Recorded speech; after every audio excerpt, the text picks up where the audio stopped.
Coba bayangkan sebuah dunia di mana jutaan orang bertransaksi setiap hari tanpa ada satupun yang benar-benar mengatur semuanya. Namun, anehnya, sistem itu tetap berjalan, harga terbentuk, barang tersedia, dan kebutuhan terpenuhi.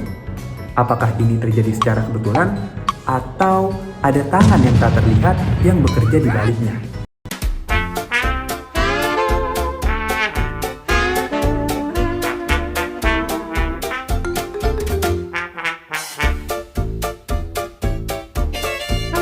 Di baliknya.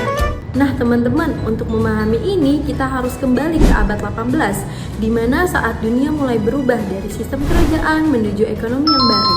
Sebelum itu, ekonomi dikendalikan ketat oleh negara. Apa yang diproduksi, berapa harganya, bahkan siapa saja yang boleh berdagang. Tapi kemudian muncul pemikiran baru yang menantang sistem tersebut.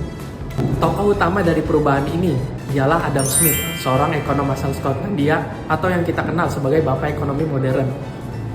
Dalam bukunya yang berjudul The Wealth of the Nation, ia menjelaskan bahwa perekonomian tidak perlu diintervensi secara berlebihan. Selain itu, ada tokoh-tokoh lain yang mendukung teori ini, seperti David Ricardo, Thomas Robert Malthus, dan John Stuart Mill. Mereka inilah yang membentuk apa yang kita kenal sekarang sebagai mazhab ekonomi klasik.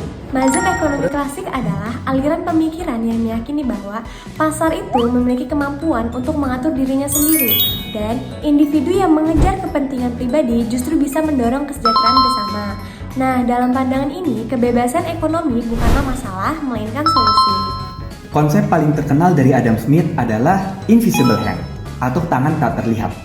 Apa maksudnya? Ketika seseorang berusaha mencari keuntungan, misalnya pedagang yang ingin untung, dia akan berusaha menjual barang terbaik dengan harga bersaing. Tanpa disadari, tindakan itu meningkatkan kualitas barang, menekan harga, dan memenuhi kebutuhan masyarakat. Jadi, seolah-olah ada tangan yang tak terlihat yang mengarahkan semuanya menuju keseimbangan. Dalam mazhab klasik, harga terbentuk dari dua kekuatan utama, yaitu permintaan dan penawaran. Jika permintaan naik, maka harga naik. Jika penawaran banyak, maka harga turun. Tidak perlu pemerintah menentukan harga pasar akan menyesuaikannya secara alami. Inilah yang disebut dengan self-regulation market atau pasar yang mengatur dirinya sendiri. Selanjutnya, ada prinsip-prinsip dalam mazhab ekonomi klasik. Yang pertama, ada kebebasan individu. Setiap orang bebas dalam berproduksi, berdagang, dan berinovasi. Yang kedua, ada persaingan bebas, di mana persaingan dianggap sehat karena mendorong efisiensi. Lalu yang ketiga, ada peran pemerintah yang terbatas. Artinya, pemerintah di sini hanya sebagai penjaga hukum, yaitu hukum dan keamanan. Selanjutnya ada hukum Say. Hukum Say diprakarsai oleh Jean Baptiste Say. Dalam hukumnya, ia menjelaskan supply creates its own demand, atau penawaran akan menciptakan permintaannya sendiri. Dalam hukumnya ini, saya berpendapat bahwa produksi akan mendorong terjadinya konsumsi. Namun, apakah sistem ini sempurna? Tidak juga. Sistem ini memiliki kelebihan, yaitu efisiensi yang tinggi, inovasi berkembang dengan cepat, mendorong pertumbuhan ekonomi.